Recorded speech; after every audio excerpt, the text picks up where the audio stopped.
Hey everybody, TacticAngel here, back on the PlayStation 4, playing some World Warships Legends. Today we're going to actually be with JCgameplay 2.5. If you've played World Warships, you may be familiar with JC. I've had him on my channel a couple of times. He is oftentimes in a division with me on the weekends, but during the week he likes to terrorize players kind of randomly. And this time we're going to see him in the Edinburgh, just showing us how it's done. Obviously Edinburgh is what everybody's trying to get to in terms of the Tier 7 Royal Navy cruiser, just introduced in this particular update. Now, just getting a lay for the land there with who's on the enemy team. JC is moving up towards this corner. Now, he unfortunately started in kind of the worst spawn that's on north, which is the easternmost spawn. Unfortunately, sometimes people start at the east spawn and decide to just go down the east line, and there's really not a lot of reason to do that, and I would highly suggest doing what JC's doing here, which is to poke towards the middle and to actually try to play the game with the rest of your team. Usually if you spend a lot of time behind these two islands on the east, you're just going to spend a lot of time by yourself.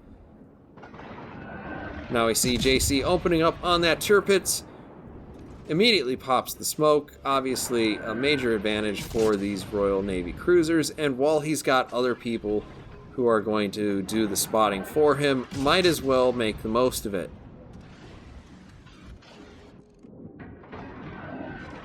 We do have some torpedoes coming in there, which means there's probably a destroyer somewhere in the area, but at this point it doesn't look like those are going to do anything. And by this point, JC is really dialing in that aim. You saw a 4,000 point salvo, but he does take his eyes off of that tirpitz for just a moment, because that hipper is actually a better thing to shoot at for the most part. He lands a salvo that you don't actually see the damage for, but was right around 10,000. And that's just because that cruiser has less armor, and shooting at the front of the tirpitz is gonna get you a lot of bounces, even if you do hit the superstructure, which is exactly what he's aiming at. As this tirpitz moves away from those torpedoes, unfortunately, he is gonna open himself up to these sorts of broadsides, where JC is gonna continue to put that short fuse AP round into the superstructure of his battleship.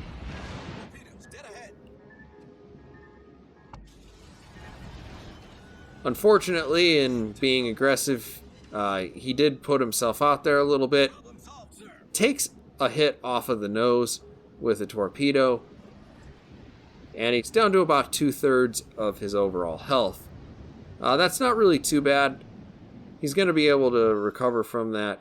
Obviously, you see a heal there, but the British cruisers have pretty excellent heals, so he's holding on to it right now. Now that hipper that he shot at before has come back, looking for a little bit more damage, and JC is happy to give it to him. You see some really nice accurate shots here.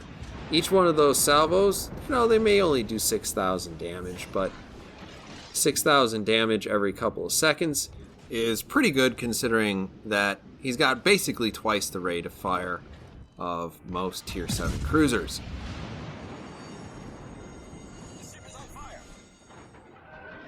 Up to 53,000 damage, and at this point JC's doing kind of the reverse angling so that he can kind of move towards the east. Ordinarily, like I said, not exactly a great play, but the thing is, he does know that that tirpitz is moving in that direction. Fortunately, he's taken some pretty significant damage here. He pops his first heal, and you can just see how much the Edinburgh's heal actually can recover. That's pretty incredible. And as we round this other corner, you'll see there's a Tirpitz ready to stare him down. Now, the Edinburgh has just fantastic frontal armor. It would, if pointed straight at it and taking shots off the bow, actually manage to bounce most of these shots. At this range, though, JC's probably starting to think that he needs to get rid of this guy in a hurry. He's making a hard turn to port, launches those torpedoes, and manages to finish him off with literally hundreds of inches left before the Tirpitz manages to run into him.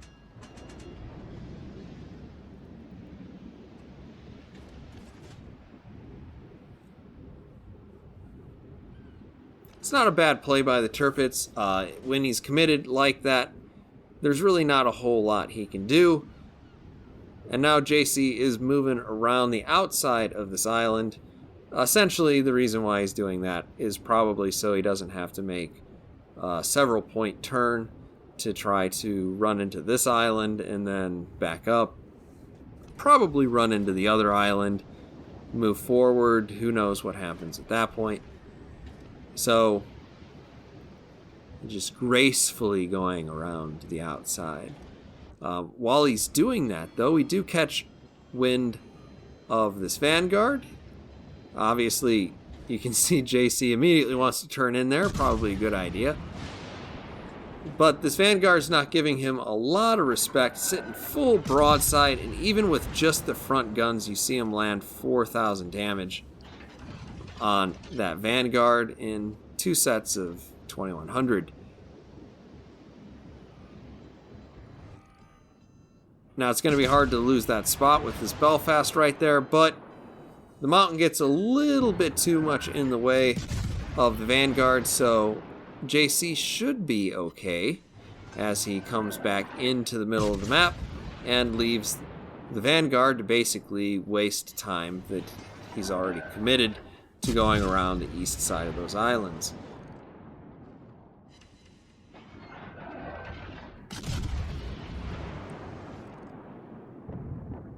Shooting at this Belfast is a little frustrating because he is sailing straight away, trying to minimize the amount of damage that he can take due to dispersion, but that's not going to save him.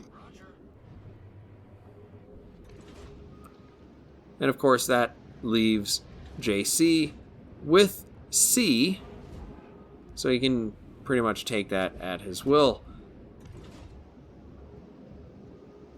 Now we do see he gets spotted here, and I'm sure he's not unaware of that.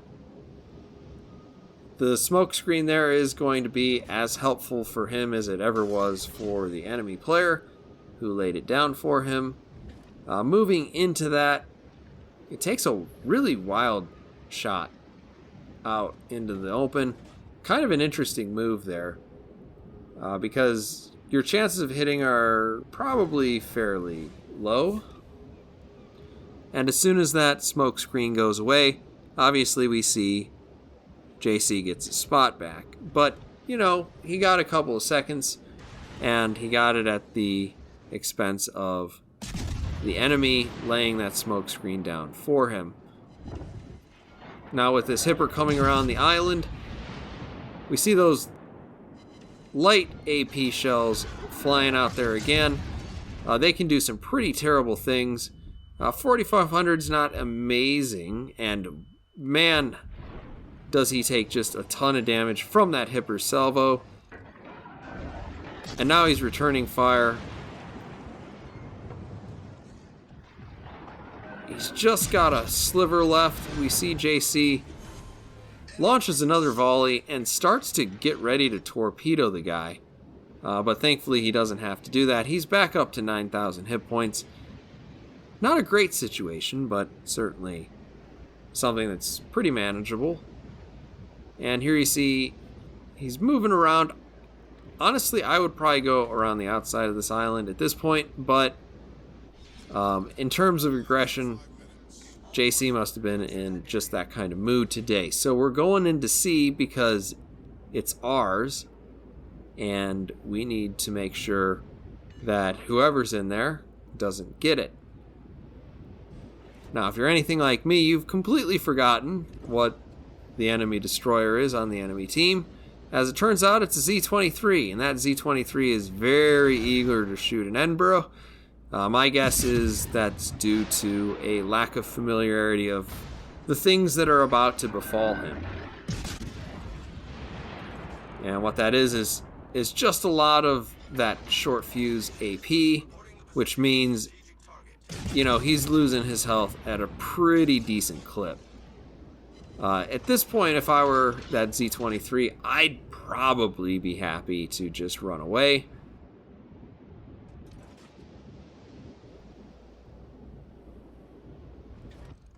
But, as you see, it looks like he wants to continue the fight.